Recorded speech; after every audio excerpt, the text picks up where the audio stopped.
This doesn't move, so I have to move. I'm Doug Apple, the newly appointed chair of the Rent Guidelines Board, and I want to welcome everybody here today. This is the first meeting in a series of public meetings and hearings to determine lease adjustments for rent-stabilized housing units in New York City, with leases commencing or being renewed on or after October 1, 2025, and on or before September 30th, 2026. I first want to start by welcoming two new members, one of who is here, Reed. Thank you, Reed Jordan, for joining us, and soon to be, we hope, Alex Armlovich. I also want to take a moment to recognize Nestor Davidson, the chair, who just stepped down recently, and Christina DeRosa, who spent many years on this board, and thank them for their service.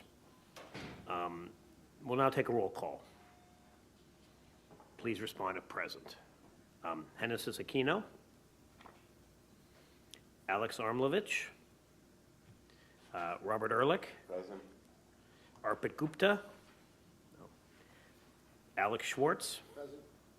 Christina Smith, sorry, Schmidt, I don't know why I said, Adan Soltran, Present. and Doug Apple, I'm present. Let the record show we have a quorum.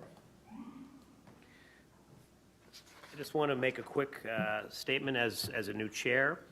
I've had 2 years on this board and now step into the role of chair.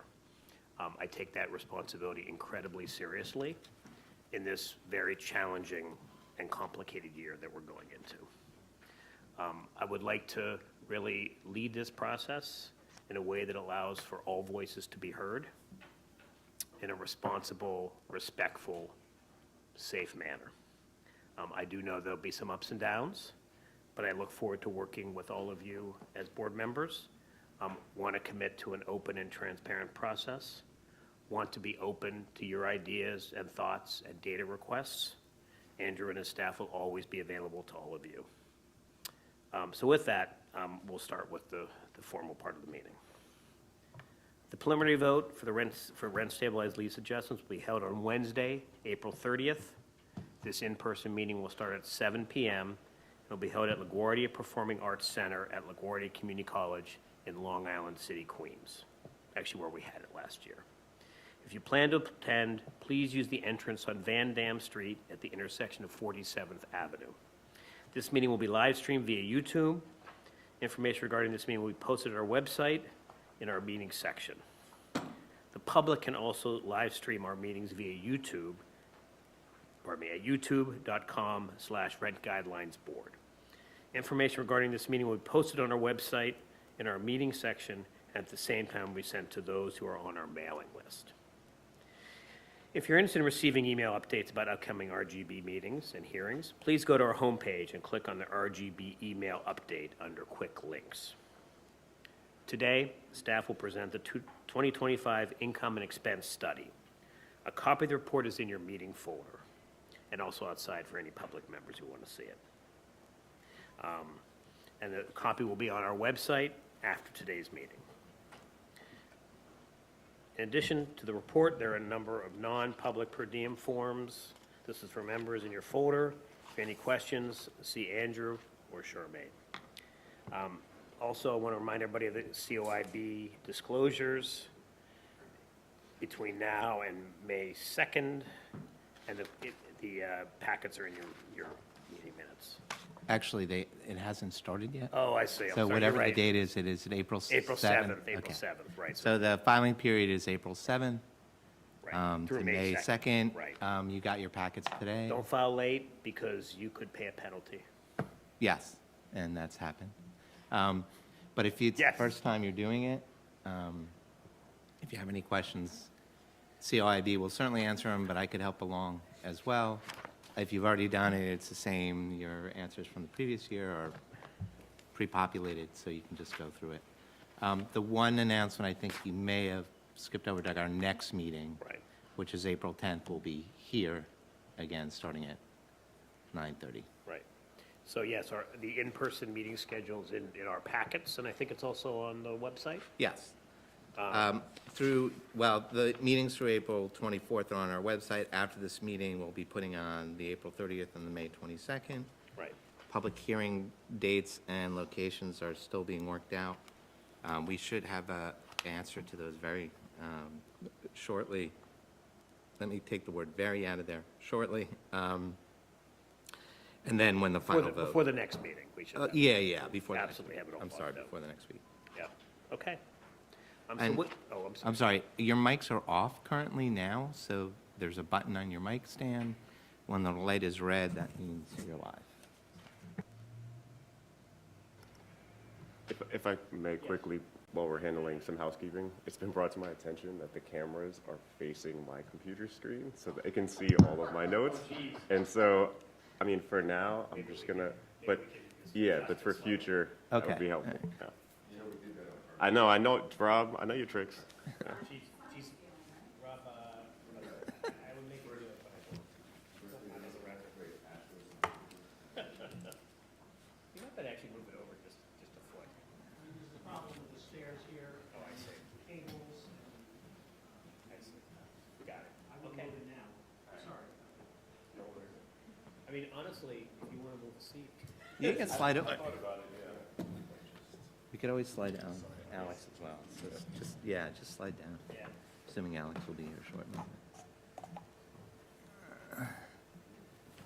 And with that, I want to introduce. Thank you. This presentation is starting up momentarily. Closer. And this is actually excellent.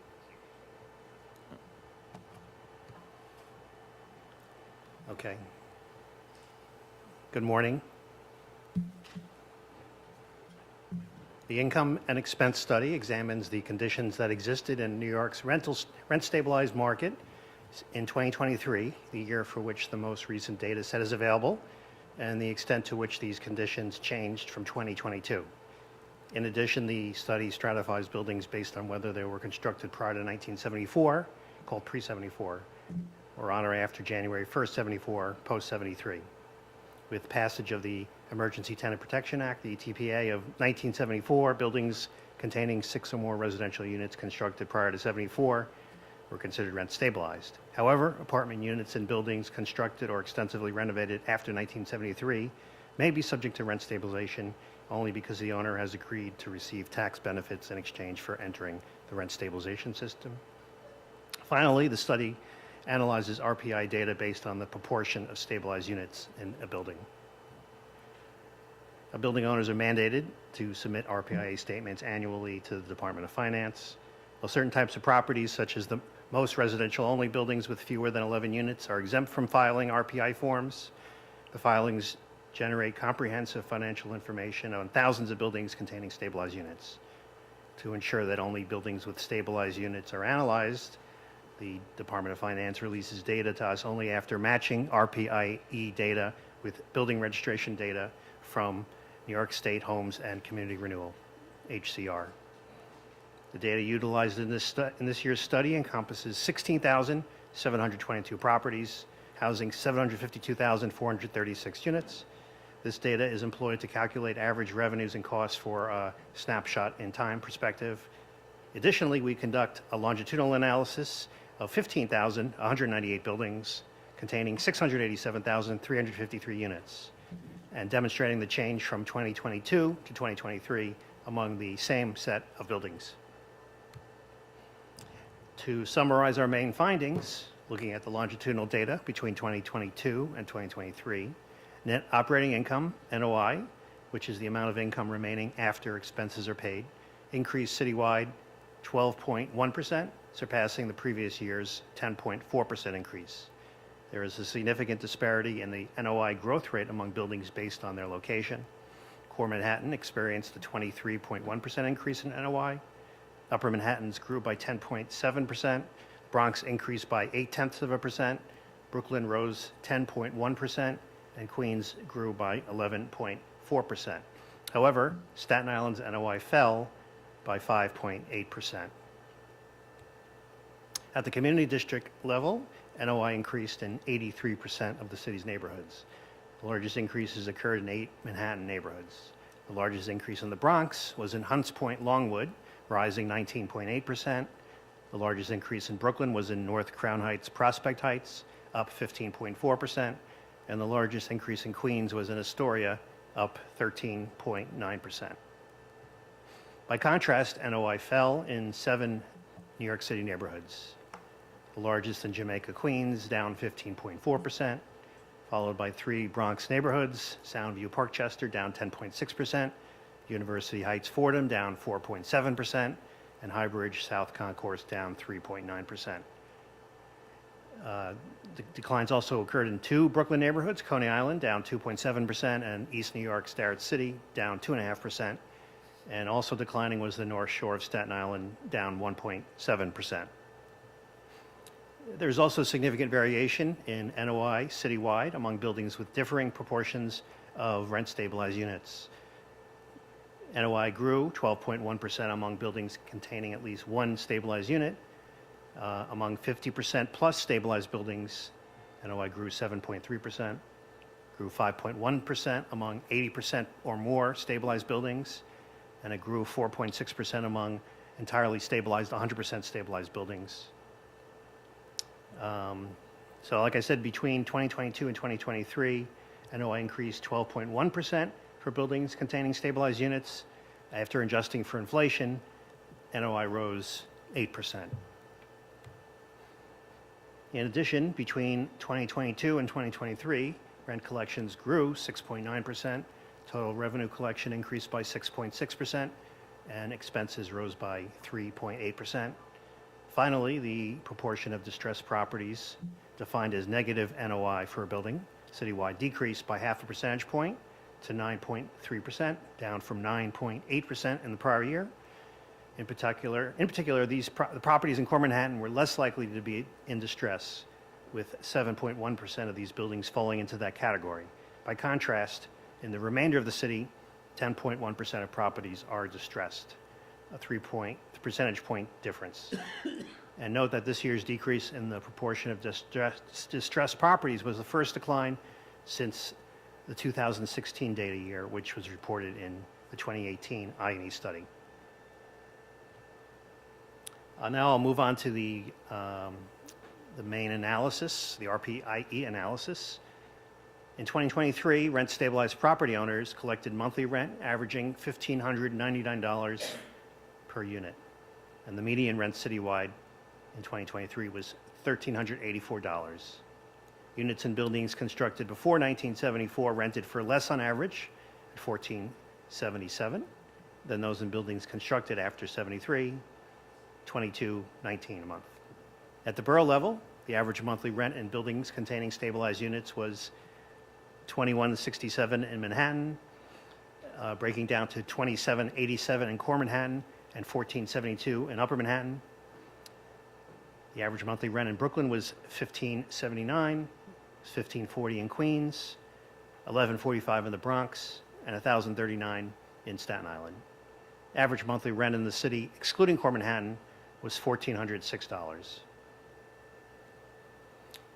Many building owners diversify their income streams by providing services and renting commercial space. In 2023, building owners in the city earned an average gross income of $1,786 per unit. Citywide median income was $1,501. In pre-74 buildings, they earned $1,642 per unit, and those in post-73 properties earned $2,517 per unit. Income was highest in Manhattan at $2,536. In Core Manhattan, income was at $3,252 per unit and $1,733 in Upper Manhattan.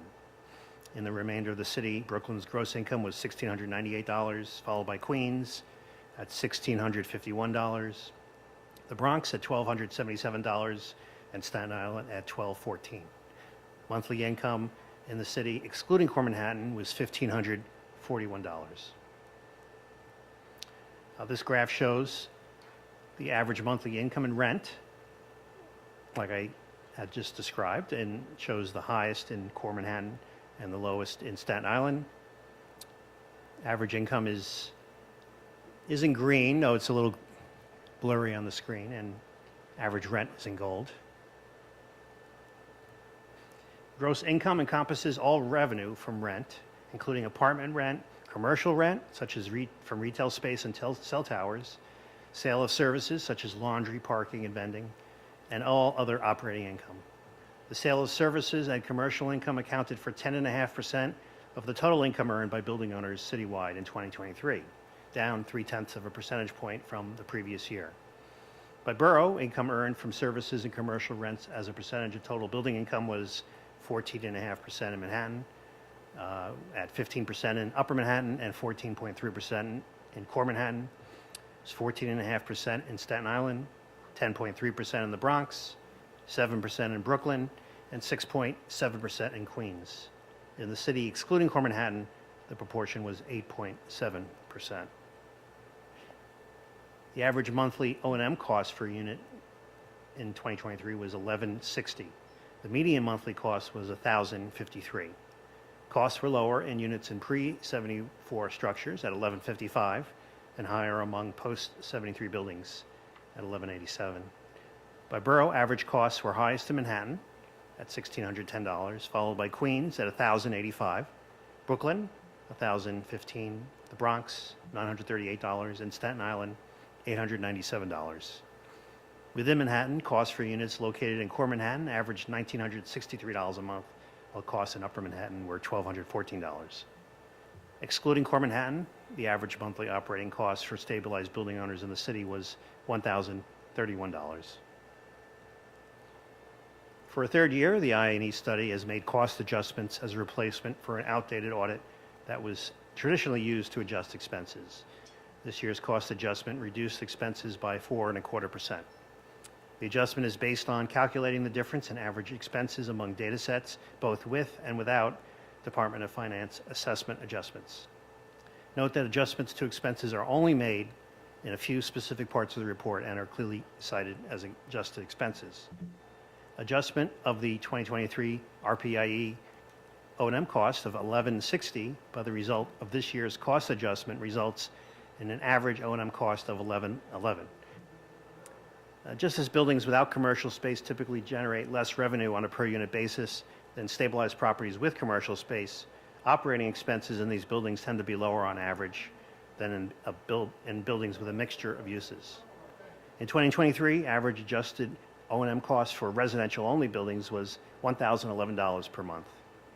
Residential-only buildings, therefore, had an average adjusted O&M costs that are 9% lower than all buildings. This graph breaks down the expenses by component and further splits them into pre-74 and post-73 categories. The largest share of expenses overall went towards taxes, followed by maintenance and administrative costs.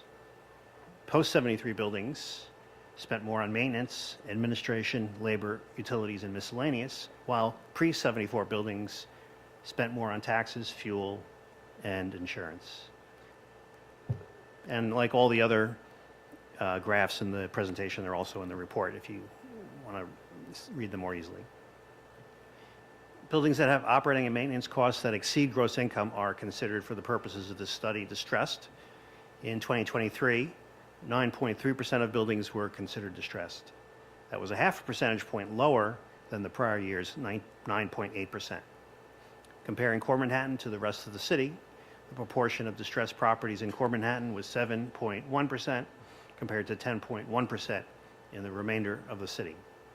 By borough, 40.4% of distressed buildings are located in Manhattan, while the remaining are in the Bronx with 30.5%, Brooklyn with 18.9%, Queens with 9.5%, and Staten Island with 0.8%. This since 1990, when 13.9% of stabilized properties were considered distressed, the proportion of distressed buildings declined to as low as 4.9% in 2016. The proportion then grew for 6 years to last year's 9.8%, which was the highest level since 2009. However, the distressed proportion fell this year to 9.3%, the first decline in 7 years. Revenues exceed operating costs in nearly all buildings, yielding funds that can be used for mortgage payments, capital improvements, and/or pre-tax profit. The amount of income remaining after O&M expenses are paid is typically referred to as net operating income, NOI. In 2023, apartments and buildings containing stabilized units generated $626 of NOI per month, with the units in post-73 buildings earning more, $1,330 per month, than those in pre-74 buildings, $488 per month. Average monthly NOI in residential-only properties citywide was $546 per unit in 2023, 12.7% lower than the average for all buildings containing stabilized units. In 2023, average NOI was significantly different by borough. Average monthly per unit NOI is greater among stabilized properties in Manhattan, $926, than in the other boroughs. There was a notable difference when looking at NOI on a sub-borough level in Manhattan. Core Manhattan properties earned on average $1,290 per unit per month in NOI, 149% greater than properties in Upper Manhattan, which earned an average of $519. In the other boroughs, NOI was $683 per unit in Brooklyn, $566 in Queens, $339 in the Bronx, and $318 on Staten Island. The monthly NOI average calculated citywide, excluding Core Manhattan, was $509 per unit. Another way to evaluate the financial condition of buildings that contain stabilized units is by measuring the ratio of expenses to revenues.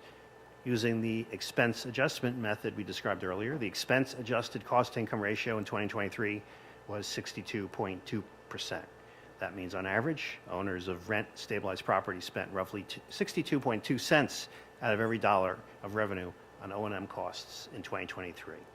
Looking at unadjusted operating expenses, the cost income ratio was 64.9%. Rent, income, and costs per unit on average were highest in Core Manhattan in 2023, like they usually are. Outside Core Manhattan, average revenue and cost figures are lower and have a different expense to revenue ratio. In 2023, the adjusted cost income ratio in the city outside Core Manhattan was 64.1%, about 6.3 percentage points higher than the adjusted cost income ratio for buildings in Manhattan's core, 57.8%. This graph shows the inflation-adjusted change citywide in income, rent, expenses, and NOI over a period of more than 3 decades. Between 1990 and 2023, income, the line nearest to the top, cumulatively increased an inflation-adjusted 36.2%. Rent, the second line from top, rose 36.5%. Costs, the third line, grew 30.6%. And NOI, represented by the bottom line, increased over this period by 48%. These graphs represent the same period as the graph on the last slide, but breaks it down by borough. It shows that while the actual inflation-adjusted income, rent, cost, and NOI figures are far higher in Manhattan, the percentage increase in NOI since 1990 in Manhattan was not the highest among the boroughs. Brooklyn saw the largest NOI increase over this period, with NOI rising 153%. Queens experienced the second largest growth in NOI, rising 67%. Manhattan saw NOI increase by 40%, and in the Bronx, inflation-adjusted NOI grew 35% since 1990. As requested by the chair, in an analysis that was not included in the report, the staff looked at changes over a more limited period, the last decade.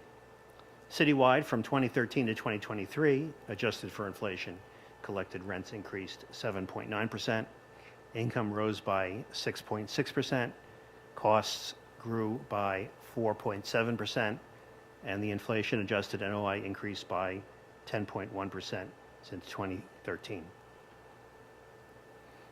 This graph shows the inflation-adjusted change citywide in income, rent, expenses, and NOI over the last decade.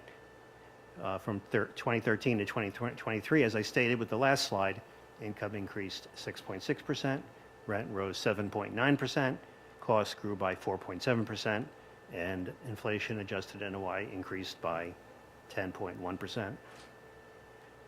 And these graphs show the same period as the last slide, but by borough. While the inflation-adjusted income, rent, costs, and NOI figures are far higher in Manhattan, The percentage increase in NOI since 2013 was actually smallest in Manhattan. Brooklyn saw the largest increase in NOI over this period, rising an inflation-adjusted 42.1%. Queens experienced the second largest growth in NOI, rising 10.7%. In the Bronx, inflation-adjusted NOI grew 4.3%, and Manhattan saw inflation-adjusted NOI increase 2.9%. We will now move on to the second part of the I&E study, which is the longitudinal analysis. The longitudinal sample encompasses properties that filed RPI forms reflecting conditions in both 2022 and 2023. By conducting the longitudinal analysis, we can more accurately track changes from year to year as the same buildings are being analyzed. Average rent collections in buildings containing stabilized units rose by 6.9% from 2022 to 2023. Rent collections in post-73 buildings rose at a greater rate, up 10%, while rents in pre-74 buildings grew 6.1%. By building size, rent collections on average rose the most among large 100-plus unit buildings, up 8.2%, followed by 11 to 19 unit buildings growing 7.9%, and then 20 to 99 unit buildings, which increased 6%. Examining rent collections by borough, collected rent increased the most in Manhattan, up 9.6%. Within Manhattan, core Manhattan rents rose more, up 11.3%, while upper Manhattan rents increased 6%. In the other boroughs, rents grew by 6.6% in Brooklyn, 5.7% in Queens, 4.1% in the Bronx, and 1.2% on Staten Island. Rent collection in the city, excluding core Manhattan, increased 5.6%, and median rent citywide climbed 5.3%. Looking at rent collections throughout the city, every community district saw an increase in average rent from 2022 to 2023. The largest increase in rent collections citywide occurred in 7 Manhattan neighborhoods, including Stuyvesant Town, Turtle Bay, up 14.5%, Midtown, up 13.2%, and the Upper East Side, up 12.4%. The largest increase in Brooklyn occurred in Park Slope, Carroll Gardens, up 9.5%. The largest increase in the Bronx was in Marsania, Melrose, Claremont, up 7%. And the Queens neighborhood seeing the largest increase was in Astoria, up 6.7%. A list of all neighborhoods and how much their rent changed can be found in the report in Appendix 13. The average total income collected in buildings containing stabilized units, comprising apartment rents, commercial rents, and sale of services, rose 6.6% from 2022 to 2023. Revenue grew more in post-73 buildings, up 9.6%, than among pre-74 buildings, which increased 5.7%. By borough, income grew the most in Manhattan, rising 8.7%. Within Manhattan, core Manhattan income rose 10.2%, and upper Manhattan income increased by 5.7%.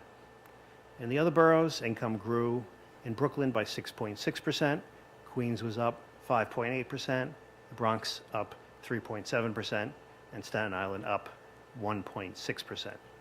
Total income in the city, excluding core Manhattan, rose 5.5%, and the median income citywide rose 5.2%.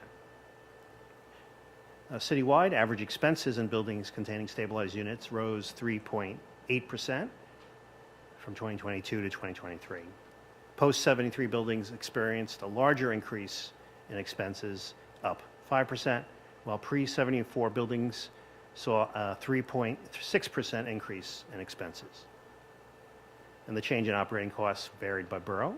Costs grew the most in the Bronx, up 4.8%, followed by Staten Island, up 4.7%, Brooklyn, up 4.3%, Manhattan, up 3.2%, and Queens, up 3%. Within Manhattan, upper Manhattan costs grew more, rising 3.6%, while costs grew 3% in core Manhattan. Operating costs in the city, excluding core Manhattan, rose by 4%, and median citywide expenses grew by 3.8%. It can be useful to compare the cost changes calculated from RPIE data with the price and cost data from the Price Index of Operating Costs, the PIOC, which, for the purposes of this graph, has been adjusted to match the time periods between the two. The adjusted PIOC is in gold, and the RPIE data is green. The graph shows that the data grew at varying rates compared to the price index between the RPIE. The most recent year shows that the PIOC grew by 4.9% from 2022 to 2023, the same period as a 3.8% increase in RPIE expenses, a 1.1 percentage point difference. And if you look at this graph in the report, it shows the actual percentages for each year. Net operating income, that refers to the earnings that remain after O&M expenses are paid, but before payments of income tax, capital improvements, and debt service. Citywide longitudinal NOI in buildings containing stabilized units grew by 12.1% from calendar years 2022 to 2023, following the prior year's 10.4% increase in NOI. Citywide, NOI in post-73 buildings climbed 13.9%, while in older pre-74 buildings, it grew by 11.2%. Average change in NOI varied throughout the boroughs. NOI increased the most in Manhattan, up 19.6%.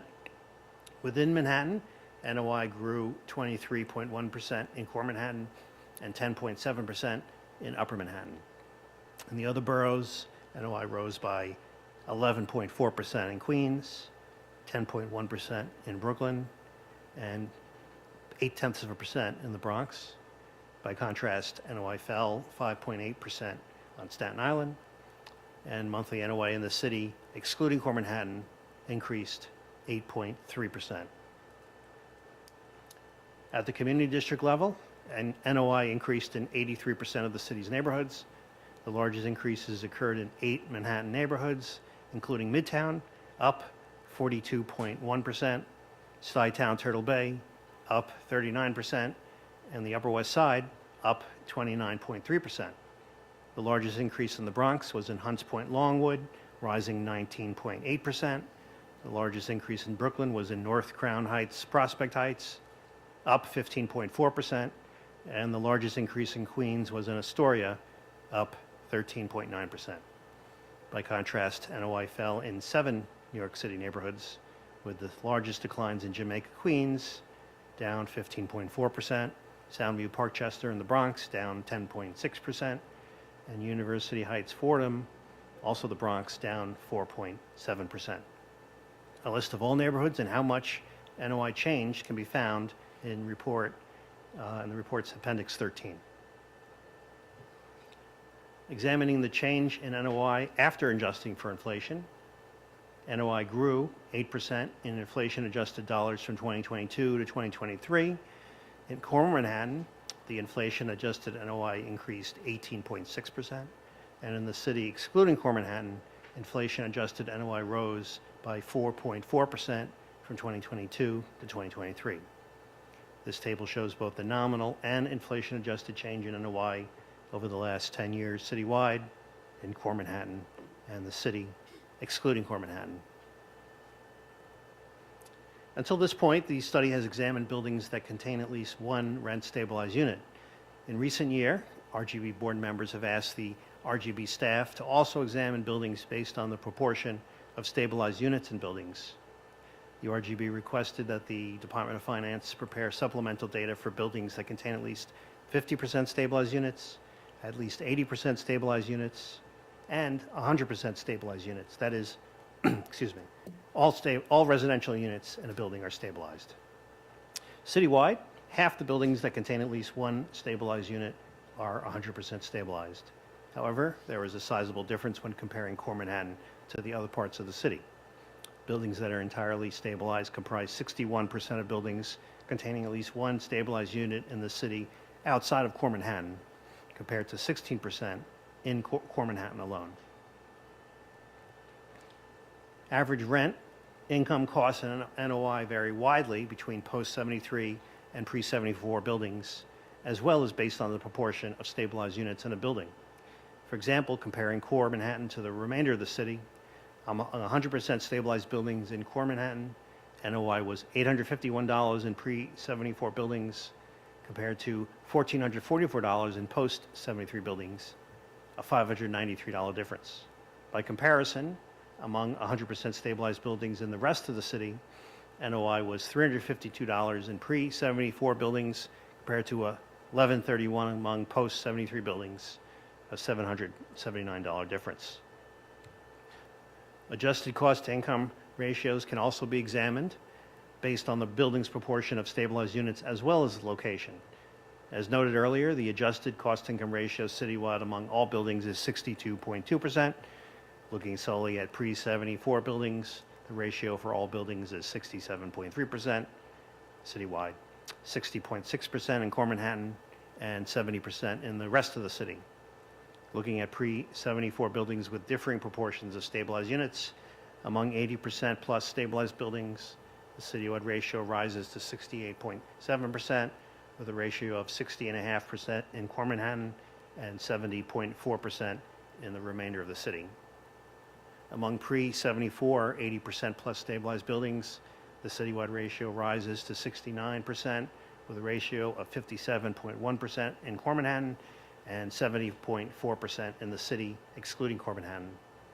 And among pre-74, 100% stabilized buildings, the citywide ratio rises to 69.7%, with a ratio of 58.8% in core Manhattan and 70.5% elsewhere in the city. Looking at the change in NOI from 2022 to 2023, among 100% stabilized buildings of all ages, NOI rose 4.6% citywide. In core Manhattan, NOI rose 10.9%, and then in the rest of the city, NOI increased 4%. Among 100% stabilized pre-74 buildings, NOI increased 3.1% citywide, increased 11% in core Manhattan, and rose 2.4% in the city, excluding core Manhattan. As discussed earlier, buildings with O&M costs exceeding gross income are considered distressed. Examining pre-74 buildings based on their proportion of stabilized units, among buildings with 50% or more stabilized units, 9.2% of buildings in core Manhattan were distressed, compared to 10.9% elsewhere in the city. Among pre-74 buildings with 80% or more stabilized units, 10.8% of core Manhattan buildings were distressed, while 11.3% were elsewhere in the city. And among entirely stabilized pre-74 buildings, 11.4% of core Manhattan buildings were distressed, while 11.3% were distressed elsewhere in the city. Thank you. I will now take any questions you may have. Thank you, Brian. Should I turn the projector off? Yeah, I think so. Otherwise, it's not of much value. I'll let everybody else ask some questions first, and then so I don't know. Any questions?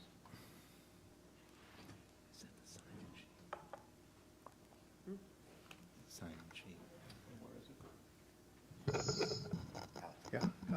Question. Is it possible to show the percent of units that are in buildings with distress as opposed to just showing the number of properties? I mean, we get the data summarized, so it'd be difficult to know exactly how many units are in each of the buildings. Or We just know them based on groupings like 11 to 19, 20 to 99, or 100 plus. in terms of the total number, in Yeah. terms of building size? Okay. Also, and this is not a data question, but is there any way of moving this, having the projector go that way rather than here? Because it's impossible to actually look at the screen. You're sitting exactly where I'm standing. We could try that for the next meeting, I guess, Andrew? We can test it out, maybe. Yeah, we'll try next time, projecting it over see how it there. works. Alex, you want to see the presentation? You have to let me know you want to actually see the presentation. It wasn't in your folder? And it'll be posted on the website, too. I'll ask quickly. Thank you so much for the presentation. I wanted to ask, do you have a sense of what any key drivers of that variation in rent growth geographically within pre-74 stabilized buildings? Like that rent growth in the city excluding core Manhattan at 2.4%, I believe that's below the guideline. And so I just was curious if you guys had a sense of any key drivers there? I mean, we report on, in the report, it's not discussed here, we have the rent index, the RGB rent index, we have the increase in the RPIE income and rent, and then we also have an increase that shows the HVS increase, and then we have the increase from DHCR data. So they all show different increases, and that we can't break out by location or pre or post 74. As to what drives it, I really probably couldn't speak to that specifically.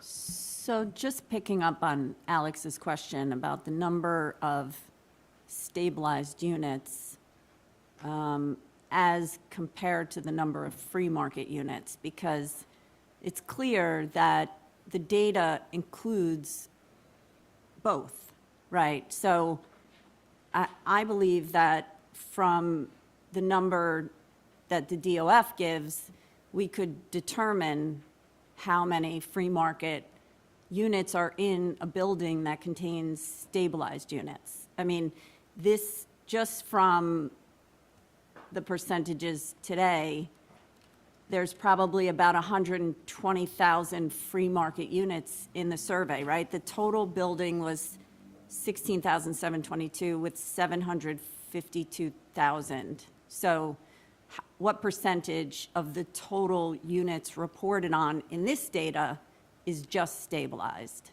I mean, other than when we break it down into 80% or more, 50% more, or 100% more, we can't tell from the data set, in the main data set, how many are stabilized or not, because that's not reported to us by building. Right. So, but also I think one stabilized unit, Well, we is know it's at least considered- one, but it could be one, Yeah. it could be 10, it could be, right. we don't know. So, And it's also, we're not getting building by building data, we're getting an aggregate, grouped by location and by building size, but beyond that, we don't have any more micro data. I think within the data, we need to know how much NOI is coming from those free market units, right? Because free market rents, I would say 22 to 23 were probably coming off COVID highest. I mean, we're seeing free market rent averaged $5,600 a month, on average. I know this is present and we're looking at 22 to 23, but these NOI numbers, it's also not adjusted for inflation. I mean, it is in select places, but I think if we could possibly look at a 100% stabilized building, what those just take one building. I know you guys can't break it out per building or like per address, but look at a building that there are no free market units that are carrying the building, and where, It's basically the 100% stabilized building data is Yeah. all in here. So I think that would include, that excludes any free market units. and we have the number of 100% stabilized buildings, the actual number of those. Yeah, it's, let me find that. Let me see if it's in the report or it's, may not be in the report. Let's see. Location. We don't have the number of units. We have the proportion of buildings, so you could figure it out. So 100% of pre-74 buildings are 49% of 100% stabilized buildings citywide. I'm sorry, this is in Appendix 16. Okay. Though from this data, you don't know the size of the building, so you really couldn't determine how many units it represents. Yeah, I mean, I guess by assumption, we know that it's more than 11, because less than 11, they don't have an obligation to report. Unless they have commercial space. Unless they have commercial space, right. But yeah, not generally, that's not reported to us. Just on that point, Brian, would you not know for the 100% rent stabilized buildings, that 49% of the data set, how many units? Yeah, that's not in here, but we do have it Right, in so the, you could maybe get that. Yeah. That'd be helpful. If it's half the buildings, it may be more than half the units. We don't know. I don't know what the breakdown is between the building size. So. Right. And also, I have a question. Also, the report talks about like Hunts Point, Longwood, Astoria, Crown Heights. do we know what percentage of those buildings are new construction that do have rent-stabilized units in them? Which I mean, which tend to have higher rents I to mean, begin with? we do get it for pre and post 74. Right, but is there any way to break that out as to what No, those are? That's about as much as we get it, I mean, as a summary data. Okay. Yeah, just to clarify for the new folks on the board, we don't get the actual file from finance. It's the RPIE. They just give us summary data. It's privacy protected, so we don't get the whole file. So if there's a data run that we need to do, we have to go back to finance and have it run, so. So Brian, I have two questions. And one references an answer you gave to, I think, Alex's question. So the chart on page 7, the one that discusses RPIE rent growth, HCR rent growth, and then RGB rent index, can you just in lay terms explain and clarify what are the takeaways that we should be taking from this, particularly when it comes to the rent index? Because it's confusing to me why it doesn't track some of the increases that were taken. Yeah, the rent index is based on our guidelines, accounting for also whether or not people take a 1 or 2 year lease. So we calculate that. I think it's explained in the explanatory statement, the rent index idea, Andrew? Yeah, so the idea behind that rent index, so we take the number of folks that are signing 1-year leases and the number that are signing 2-year leases. And then there's a group that's not signing at all, the second year of a 2-year lease. So we wanted to take our guidelines and then determine how much rent will grow just if you took our guidelines. So you're taking that group of people that are signing leases, and that's our RGB rent index. So in that time period, our guideline was responsible for rent growth of 2.4%, is the calculation that we do. The HCR rent growth was less than that, but that also could be on legal rents versus preferential rents. Yeah, it's, and the So- comparing, That's all data from landlords because they're registering it. HCR is registered, right, and, right. And then the RPA rent growth, and again, RPA rent is collected rent, which is very different Different than. definition than moving. And the other two are, and HCR is the rent charged, or the legal rent. Not necessarily charged, but it's a growth on the legal rent, and the RGB rent index is saying, here's our guidelines, this is how much we're impacting the growth in rent with those We're- guidelines for that period. growth also includes the market rate units, that are in that stabilized properties. Which, The first column. the first column, absolutely, yeah, absolutely, yeah. So is there a way, in terms of the numbers that you were just referencing, in terms of people taking 1 year, 2 year, and non-signers, where does that information lie? Because That's part of the, we generally include that as part of the price index, because we use those calculations in there, and that's, we usually put it in an end note, but we can certainly get it to you. yeah, if you could, It's I just wanted- running the lease signers from the HCR file. right, because I thought that Like, who's normally signing we one, who's ask, signing two. I thought normally with the HCR questions, that's one that we had posed potentially, or we should pose in terms of how many people are signing a 2 year as opposed to a 1, et cetera? Yeah, I mean, we have that. Okay. We can calculate Okay. that, that's fine, we can. If you can get those percent. yeah, they do report it to us every year, yeah. Right, okay. So that would be helpful to have, and thank you for the explanation. And if I may, just another question about the, some of the charts here. So on the following page, and I believe it's on the slide too, it was the average monthly expense per dwelling unit per month.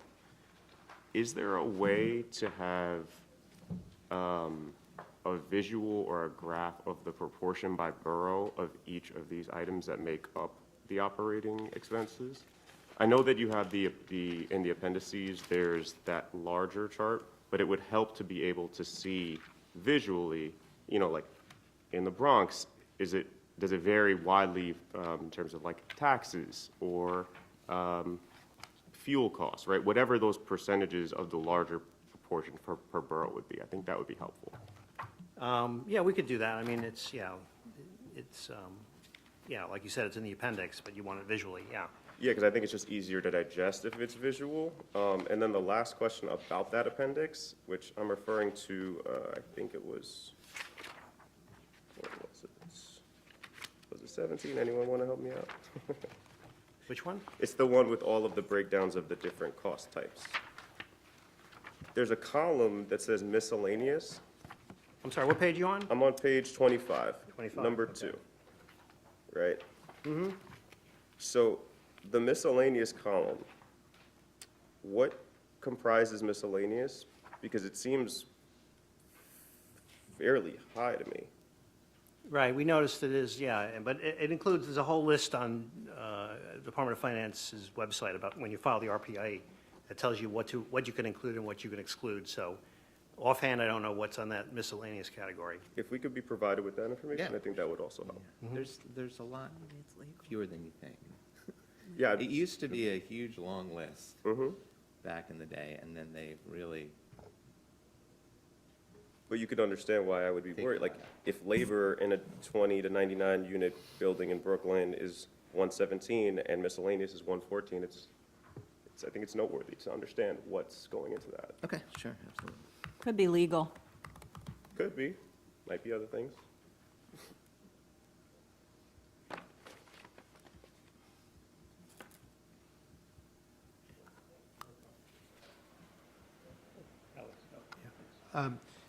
The longitudinal analysis, as well as the overall, it's quite different from last year's income and expense report, and I think it'd be useful to compare them.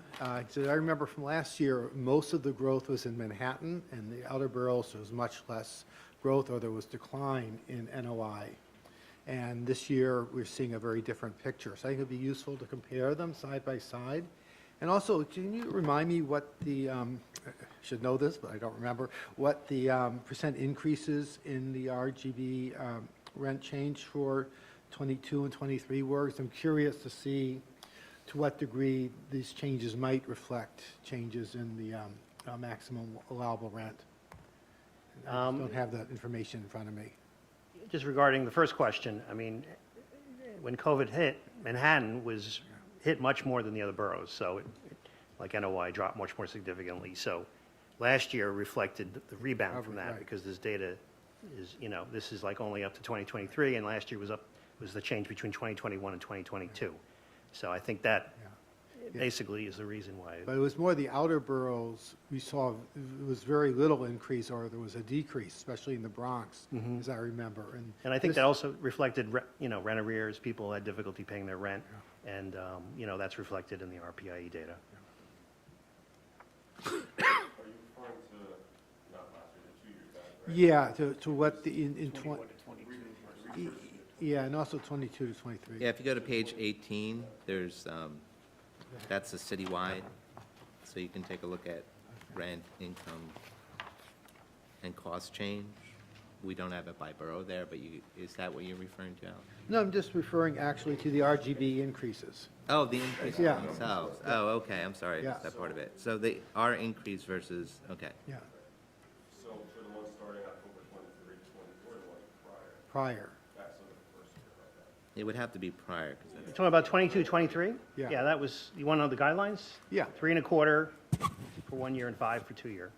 Okay. The year after was the bifurcated. Let's see. Brian, a few methodology questions. Are there other sources of information on the buildings with fewer than 11 units outside of the study?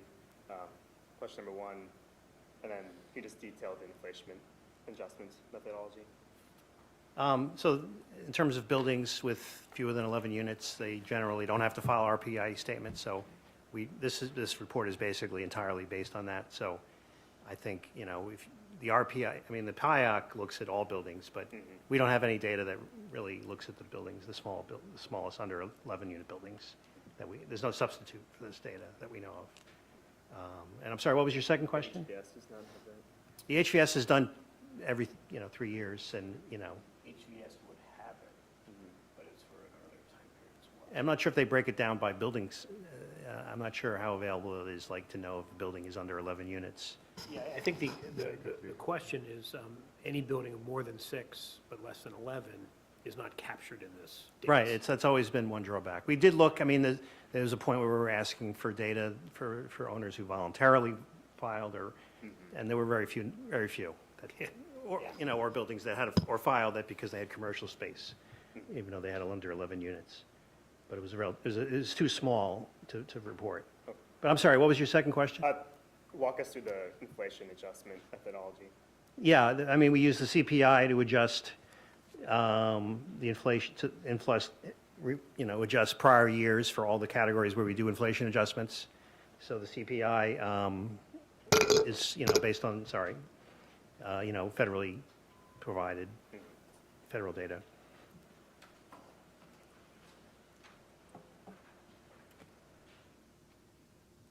I just have one more question about the report.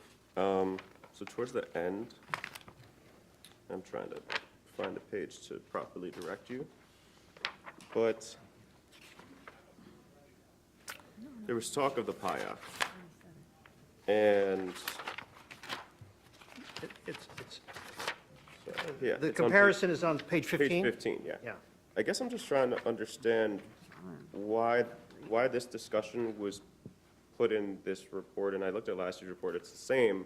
The reason why I ask is because in the I&E report from last year, the PIAC listed there was actually 7.1%, and then in the PIAC report last year, it was actually listed as 3.9%. And so I'm just wondering what to make of the last paragraph here, last full paragraph saying that PIAC grew by 4.9%. Like, am I to expect then that when we get the PIAC, that number is going to be wildly different? And I think it lends itself to this larger issue that I have with the PIAC in terms of its unreliability. If you look at the other graph that was also on the slideshow, more than half, not more than 60% of those years where it was the one with the green and the gold bar graph, the difference is, it's not minuscule. It's a pretty large gap sometimes in the accuracy compared to the RPIE. So I think that we need to really investigate and interrogate this question of whether we should even be using the PIAC moving forward. I mean, if you look at other jurisdictions that have Rent Guidelines Board that have opted into the EPTA, they don't use the PIAC. They just use the RPI, income and expense data, and they submit it to DHCR, and they wind up getting the reports done, right? And so I think it's really worth, again, interrogating and having an ongoing discussion, because it seems like it is not an accurate reflection of some of these costs, particularly when the RPIE, which is self-reported as what you expended, it's exactly that, right? So back to my question, though, Brian, I got off track a bit. What do I make out of that information in this report? I'm sorry, The PIAC number. what should you do with it? What I'm trying to ask is, A, why is it in this report at all, right? And then B, how do I account for the fact that last year there was such a wild difference in the number that was in the I&E as opposed to what was in the PIAC? So let me fill that one. So we adjust the PIAC number to match the same time period as the RPE. So when we release the report for the PIAC, it's a time period of April to March. It's a 12-month period. We adjust it using the PIAC from the previous year and the current to get to, or the time period that this isn't, I shouldn't say the current, but we take 3/4 of one and a quarter of another to match it to a year of finance data. So that's would be the difference. It's to a calendar year. So we have a price index that measures a 12-month period from April to March. We have the RPIE expenses that are calendar year. So we take the price index and we try to match it to the calendar year. So in order to get a calendar year, we take 3/4 of one PIAC and a quarter of another to make it one to equal to a calendar year. You'd have to look at the different, I'd have to go back and look at the different time periods. Yeah, I mean, because 3/4 of it was a lower number. I mean, there was, remember, inflation was doing this a little bit. And maybe, but that's a fair question. I think we should. I mean, you could go back and do it, but I just wanted to, sort of to your point, Nan, about the value of the PIOC. I think it's a fair question. I don't think we've talked about it, certainly in my time, but even as a board member the last couple of years, we didn't really have any conversations about it. I think it's a fair question about the value of the PIOC. It does, in some ways, make it even more opaque about data, because now you have a competing set of data. And maybe time could be better spent, because it's a lot of work, right? You spend a lot of time on doing that. So we're not going to solve that here today, and we're certainly not going to solve it this round, but I certainly would agree and commit to kind of having a conversation about that going forward. The other thing I wanted to say is, and Andrew and I have talked about this a lot in the last couple of weeks, I do want to go back to the Department of Finance. No promises, because it does seem to me that we're missing building level data. So many of the questions that you ask, and I know Rob and Christina, you have a set of asks. I mean, I think it's a very fair question to say, what is the impact on the non-100% buildings of market rate units? And we can't answer that question, given the data we have. So I can't promise, but I certainly agree and do commit to really going at least having a conversation with finance around that issue. It's been done before, unsuccessfully. I can't say I'm going to be more successful. once. But More than once. let me just take a stab at the difference between the two. So the price index is a measure of change in price, like a CPI is. There are some cost changes in there. We take actual tax bills, that's part of the price index. So there is cost, but it is price. The I&E is measured owners' reported expenses. So the price index is a measure of how much, whether you argue if it's accurate or not, is a measure of how much prices and costs went up versus change versus how much owners actually spent. So in a year, so if everything being equal with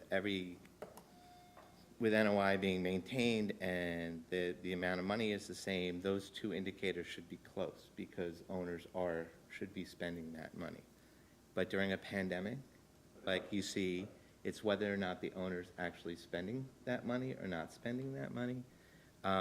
So there's going to be times when they're going to be divergent, and those are usually times it's during recession and during very unusual circumstances like 9/11 and the pandemic, where they really start to separate. So one is doing one thing, one is, they're two different measurements. They're two different measurements. In terms of the price index, is just historically is what the measure is used since the inception of the board. It calls for,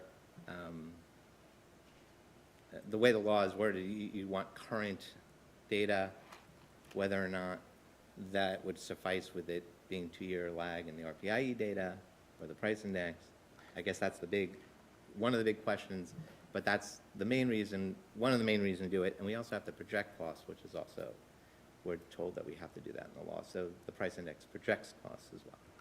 So the only thing I would say, and I think this is for a larger discussion, however, it's unclear to me if, with the methodology for the PIOC report, right, as you said, some of the costs are projected, but then others are actual costs. I think given what I see as unreliability in a lot of these projections, I don't think it is respectfully just like around 9/11 or certain years. I think like if you look at the entire sample size, there seems to be a lot of unreliability between the two. To me, it seems as though it makes more sense to be using the actual costs that are expended from that PIOC calculation, right, as you had mentioned, right? Some of the, like taxes, for example, right? Just to quickly address the legal scenario about projection, right? I think we can argue that given our PIE data and maybe the actual costs that are currently as part of the methodology for the PIOC, that is in fact you're using that information to then in the future project. Just because you're not taking the cost of a basket of goods right now project, that doesn't mean that you have to do it that way necessarily. It doesn't say in the law you need to use the PIOC to project. I'm not saying that that's the only So that's- instrument that can do projections, but that's Right. the other thing the price index does. For That's- sure, that's yeah, what I'm saying. that's all I'm saying. But I would push back a little bit on the accuracy. I think in years that it's not recession and it's not a weird circumstance, over time, they're quite close. So I would push back a little on that. I think the board needs to be aware that when there's a recession or something else that's unique that's happening, that they have to definitely consider that. And we did a whole paper on that as well. That's on our website if anyone wants to see that, so. Yeah, just, I was looking, you were wondering about how the PIOC numbers were reported here. I am looking at our spreadsheet. So for the most recent 4.9%, that is reflecting 3/4 of the 3.86% PIOC from last year's report and 1/4 of the previous year's 8.1%. Right. So 3/4 of the 3.86% PIOC that was reported last year, and 1/4 of the 8.11% that was reported the previous year. So, and so we do the same thing every year. We go back in 3/4 and 1/4. So, yeah. Is it okay if I, real quick, just, Please. yeah, I want to say, like, I want to, oh, did I? Turn that off? Okay, sorry. Yeah, speaking with humility as a new board member, my assumption was that the PIOC is like a producer price index, like the Census Bureau produces not just consumer price indices, but producer price indices. And I assumed it was based on probably a similar methodology as the way the census calculates the PPI, just this is a total PPI. And so if, you know, if you guys wanted to just like do like an explainer in a future thing, just like benchmarking against the census procedures for the way they calculate the PPI, how do you chain the baskets? How often do you update the basket weights? But Well, Andrew's going to present the PIOC, I guess, in a few weeks, so I'm not sure how much you get into that. Yeah, but in other words, this is not a thing that's It's not. invented. A PPI is a thing that exists. There's a coherent economic concept in a PPI. I think the question is, again, whether or not it's what we should be using in order to make this analysis, yeah? And that's, as I said, I think that's a fair question. Be happy to sort of spend some time looking at that, because it is, a lot of work. And I could see redirecting some of that work to some other important questions that we're. I do want to ask a couple questions, Brian, and starting with the theme here, which is the significant distinction between the pre-73 and the post-74 portfolios. I mean, when you look at actual NOI, forgetting location, but just in that, it's 173% difference, right? So that's a significant difference. Did I say that, 173%? Well, it's your numbers from your chart, Yeah. 1330, Oh. 1330 for the post-73 and 488, this is NOI, actual Okay, NOI. yeah. Oh, I didn't, yeah, okay, I'll, Yeah. How long have we been using this methodology of groupings? It's only been a few years, right? well, we switched, it used to be pre and post-war. Right. Till not too long So ago. when was that switch? I don't know, maybe, You remember? 4 years? maybe 4 years, yeah. 3 or 4 years. Right. So you don't have a lot of data and you have COVID in the middle. I'm just wondering, is that growing? Is that gap growing? Because that gap, and again, it's in some ways to me a surrogate for core Manhattan versus non-core Manhattan. I mean, we've, Because I'm assuming that a very high percent of the post-73 are core Manhattan 80-20 buildings. I mean, we have broken out core Manhattan for a lot longer, as long as I remember, but not the pre and So post maybe that's the 74. way to look at it. So, okay, so maybe, because I'm wondering if that gap is growing between core Manhattan, let me rephrase it, and the rest of the city. Yeah, I'm not sure, offhand, I Could can't you say. go back and Yeah. look again? And I know you pointed out, and I did ask you to add in a chart that wasn't in the presentation, looking at kind of a 10-year period. I mean, I think it's important to look at history, so 35 years, but I also think it's important to look at a more current, because if you think about the last 10 years, right, you had I always stumble on the change in 2019. Then you had COVID, so all those things have changed significantly in the landscape. I mean, in terms of Core Manhattan, NOI, obviously, that's in the table I added Right. at your request that shows the Right, percentage but if changes. you went back and compared Core Manhattan to the rest of the city over the past 10 years, is that gap growing? You talking about the actual dollar figure? Yeah, I have to look at that. Yeah, because it just seems that there's a significant, right? I mean, and we struggle every year with, obviously, our tools are imperfect, right? They're blunt instruments. The rent increases apply to every unit regardless of location or regardless of need. So we always struggle with how we sort of balance that in our thinking. And I think just understanding better that gap and what it means is what I would ask you to kind of help Yeah, us. I mean, we know, we know that the proportion of pre-74 stabilized buildings that are, that are 50% rent stabilized, it's only 32% in Core Manhattan Right. versus 77% in the rest of the city. Right. So we know the number of units is declined, stabilized units has declined much more in Core Manhattan than Yes. elsewhere.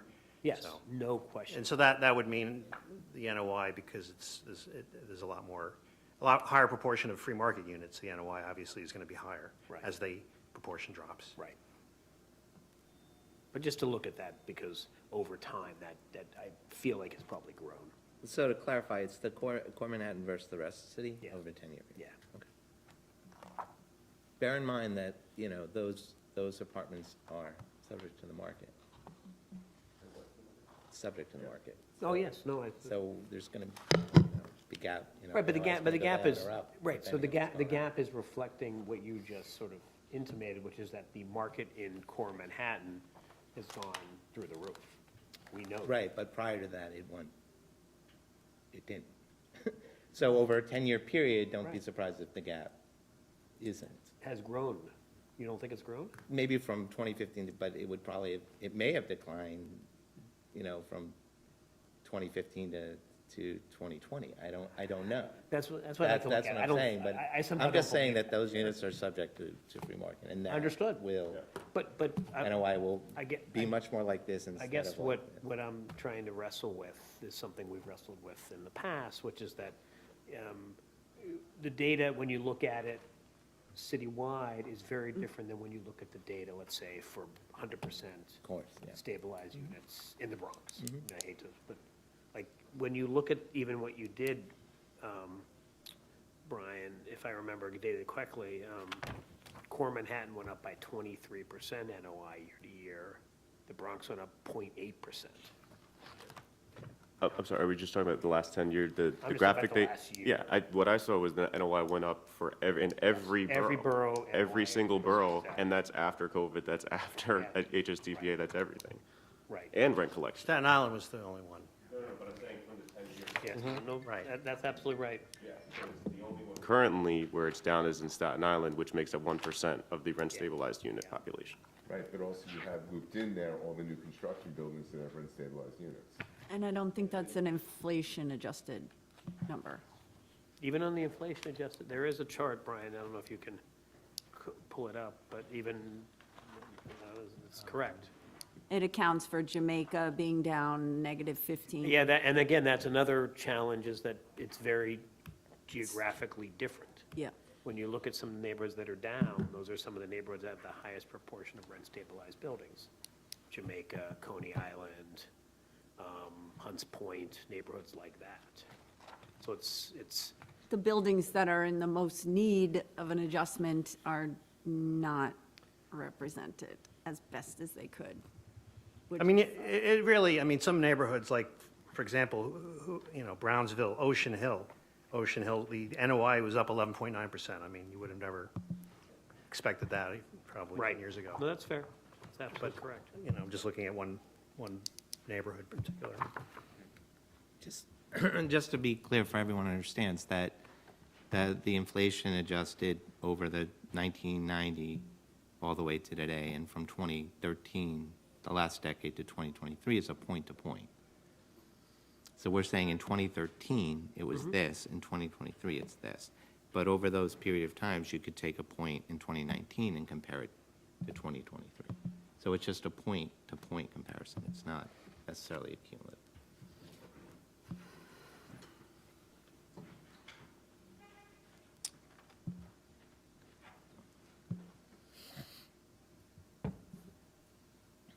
Can I ask you about one of the charts in the appendices? Brian? It's on page, I got to find it now, I have it.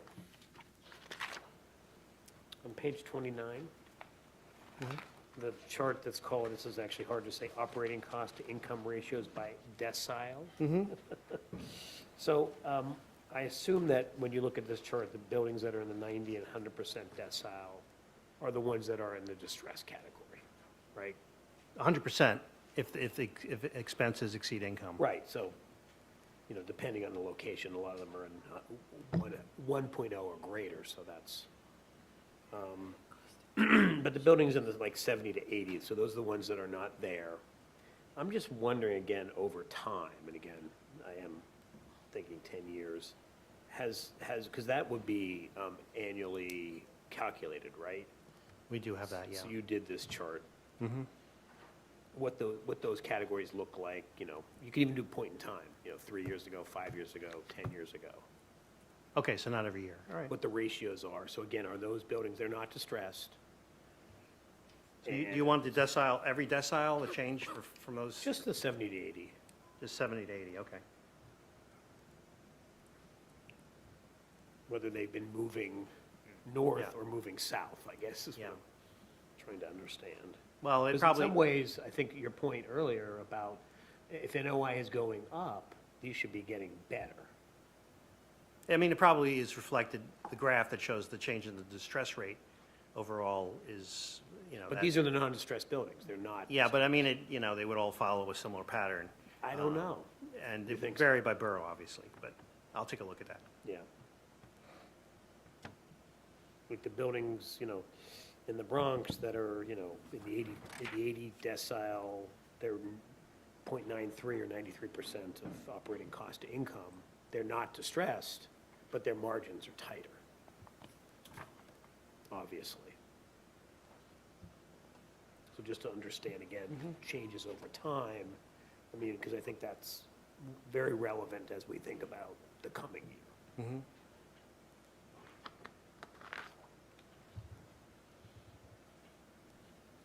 And then I had one more question, Brian, about, maybe not more than one. The chart on page 19.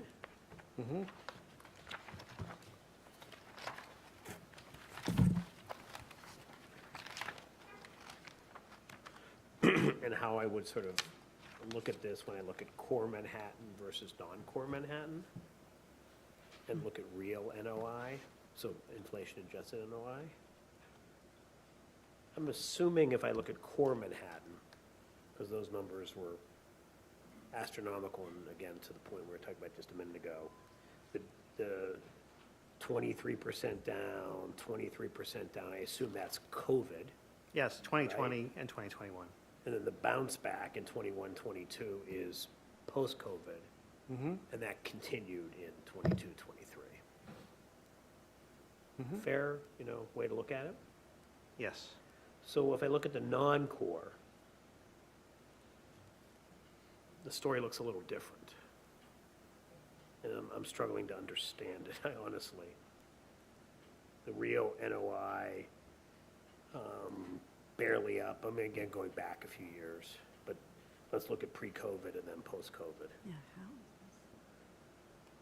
It was down in the year before, it was up slightly in the year before COVID, then down. First year COVID makes sense. Down even more the next year makes sense.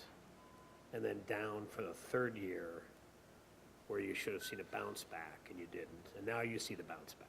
I think expenses, the increase in expenses in this report was much smaller than it was last year. I think that was the Right, main so, difference. so 2 years ago, where you had 8 or 9% inflation, that's probably what drove that downward trend. Inflation's now leveled off. Yeah. Rents collections are up. And that's what's driving the increase. So a different story, but okay. Yeah. That's helpful. Yeah, I mean, it is rent collection. Absolutely. And Rents, I believe rents and rent-stabilized units didn't go down like they did in free market units because those were the I stabilized don't rents during the imagine that COVID. people weren't, those folks Right. weren't leaving New York City, they were So that's working. probably more a reflection of what's in arrears that they collected, where in core Manhattan, you can actually raise the rent a lot more. So Right. that's why there's such a dramatic. Yeah, You so can do swings two- were less. You could do two things. You can collect arrears and you can swing much Right. higher. Right. But in a stabilized property, you probably didn't see much rent decrease because then, now that's the newly established rent, the preferential rent, so you're not, yeah. Yeah, but So that explains part that of it. change in the non-core real, this is the, that increase really is after 3 years consecutively of downward trend. Right. Stabilizing, maybe stabilizing. And rent collection was up in every district this year. Not a single Yeah. district was Yeah. there downward rent collection. Absolutely. Yep. Doug's question about the deciles, I was wondering if the proportion of distressed properties chart on page 10, Oh. is there a 374? In other words, that doesn't have new buildings entering Oh, the denominator? Right. Like, what is the Right. evolution in the share of distressed 374, like, not counting any new buildings coming into it? If Yeah, they're we pre-74, yeah, I We mean, could go back like 4 years, maybe? we have that data, yeah. Okay. And could that also be broken out by borough, that same stress over time analysis? Yeah, that shouldn't be a problem, right? Should, yeah, we have it. We don't have, it was Probably, yeah. pre-46. Remember that. I mean, post The definition 47, changed. yeah. we And they're changed. not quite comparable, is that changed. right? Or could you use them as surrogates or no, in earlier data? I mean, I don't think, if you're well, talking what 20 you're I asking don't think I is fully whether understand the it's a newer distinction, building. honestly. I mean, that's, the newer buildings would be captured in the, newer buildings would be in that group. Yeah, If you go post-47. post 46, I mean, you post had, 46, you're going to have a lot of, I mean, and you had a huge building boom in the 60s that, was reflected in the pre-74, but not in the pre-47. I think. Makes sense. That Yeah, makes I don't sense. think it would be, They're not I don't think you comparable. want, can't really I don't look want at to, it, I yeah. don't. No, think I you agree. wanna No, compare. now that you're explaining Two it, different. yeah, they're two different things. I mean, the only thing you could do is look at non-core Manhattan over time, because that's constant. Yeah, and we do it there because the E ETPA is, that's where the, And don't you you have to be stabilized if But it's after. if you it's have, you before. have non-core, you have for getting pre-post 80 to 100% stabilized buildings? Is that a consistent measure going back?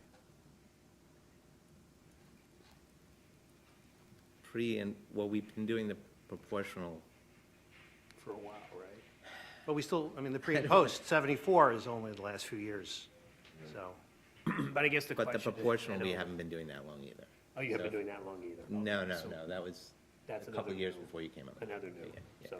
so that's all you could do is 4 or 5 years worth of Yeah, comparison. yeah, on both of those things. Got it. Yes. Well, hopefully in 5 years you'll have better comparisons. We may not be here. I mean, Exactly, exactly. But I do think I think both the tone of, questions Rob and Christine asked and the questions you're asking are very, in some ways, similar, which is that we're wrestling with this sort of, you have very different portfolios depending where they're located and the percent of stabilized units. That is our challenge. More questions, anybody else? I have a totally different question, a data question. Is it possible to get data on building permits and link it to rent stabilized status? The reason I'm asking this is, the argument that landlords do or do not invest in properties in terms of upkeep and improvements. And it comes up every year, and I don't know if building permit data shows the amount of dollars spent on improvements, but if that data existed and if it's possible to link it to the rent stabilization status, the way that the income and expense data is, I think that could be very useful. Well, we do get MCI, you know, DHCR reports the MCI filings, so we track that from year to year. And MCIs is that what you had in mind with Well, permits? it's both, it could be also apartment improvements too. And and actually, in a lot of cases, I think they have to file for IAIs as well. Yeah. And but we don't show, our reports don't cover that, right? In terms- We asked that question to HCR. They usually give us the dollar amount that owners applied for and what was actually distributed, approved for, and we've tracked that over probably the last 8 years anyway, 9 years. MCI and IAIs, but it would be more specific. I just don't know with the building permit, you could get a dollar amount, right? That's, Building Also, permits don't have a building dollar. permits are for larger scale Yeah, work versus your day-to-day maintenance is not gonna show up in any building permits. Yeah, that's what I was gonna say. The I mean- building permit would be for something generally, maybe like an electrical overhaul, an individual apartment might need a permit, but, you know, putting down new floors, buying new appliances, repainting, none of that. it's not going to capture the entire, you know, like the Right. investment by the owner in an individual unit necessarily. Yeah, But DOB permit for, say, a new roof, which is obviously mandated by law, they would have to file a PW3, which is an estimated cost affidavit. So, but on a limited, I think it'd be limited data, you know, in terms of, I don't know, it might help, but like, is DOB gonna aggregate that for us and send it over? Is there anything that's not captured in IAIs and MCIs that is important? Or do those two capture most of the capital work done on? Well, a roof, a boiler, You don't get MCIs for roof? you do get MCI for roof, yep, you do. So you'll be able to track those expenditures through IAIs and MCIs that we get from HCR? And flip rehabs. But you should get, right there, yes, Okay, okay, great. If they apply. Yeah. Why wouldn't you apply for it if you do the work? If you have a 100% rent stabilized building, you're 100% applying for an MCI on a new roof. You have a 50-unit building that has 10 remaining stabilized units, maybe not. You're applying for a permit, you're not applying for an MCI. Yeah. I'd like to see the number Yeah. of cases where that exists. We could get that. You'd be surprised. The lack of filing data? The lack of filing data. Or the times that people do the major capital improvement and don't apply to the HCR. You'd be surprised, yeah. So, The incremental increase for a new roof every 6 years, those laws also changed with HSTPA, made it almost cost accretive to apply and wait, you know, the 2 years that it takes to get it approved. I know it's always hard for a Don to realize that owners do spend money on their buildings and don't look to the state to give it back to them. I look forward to seeing the owners come to testify about the expenditures they made and the MCIs they didn't actually apply for. I can think of a few off the top of my head. yeah. So, I mean, is there a report that has that data? I just don't remember. It's part of the, what we generally do is we ask HCR, they give us the data, and then we've been doing follow-up memos over a historical period of follow-up, time. okay. So we'll track, Right. they have probably 8 or 9 different things we've been tracking now. We've been asking them for at least 10, some 15 years. So we track that over time, and we can certainly Could you reproduce that. integrate that into, what's the last report? Sometimes helpful to have. I guess we could put it maybe as part of the housing supply I'm report. wondering, it would be helpful. It's just, at least for me, just to see it all in one place is always helpful.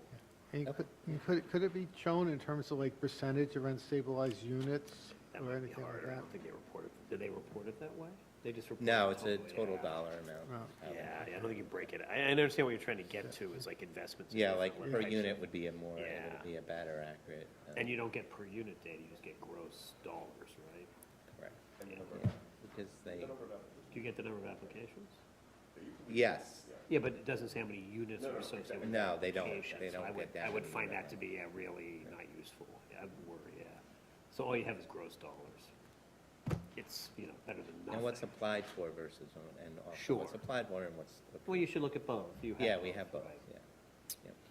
So maybe, I mean, not to make the reports longer, but just in terms of, Let's make them longer, come on, man. maybe we can edit some other stuff down. But to make it, you know, more useful for Sure. the board and for the public to see it all one place. Okay. Can look at that. Other? Sounds like we're good. Anything else we need to cover? So You'll for the guide folks me? that are new, what we do is the questions that are asked here, if we can get the data and run the data, we then produce a memo with all those and answering your questions. So we have 8 or 9 questions that we have to look at. So we will do that and get that out hopefully by next meeting, before Okay. the next meeting. Next meeting is April 10th, April 10th, yeah. and at that meeting you'll be presenting, The income and affordability study? right, so, Yeah. great. Any other business for the board? With that, I would ask for a motion to adjourn. Motion to adjourn. We are adjourned. Thank you very much. Thank you.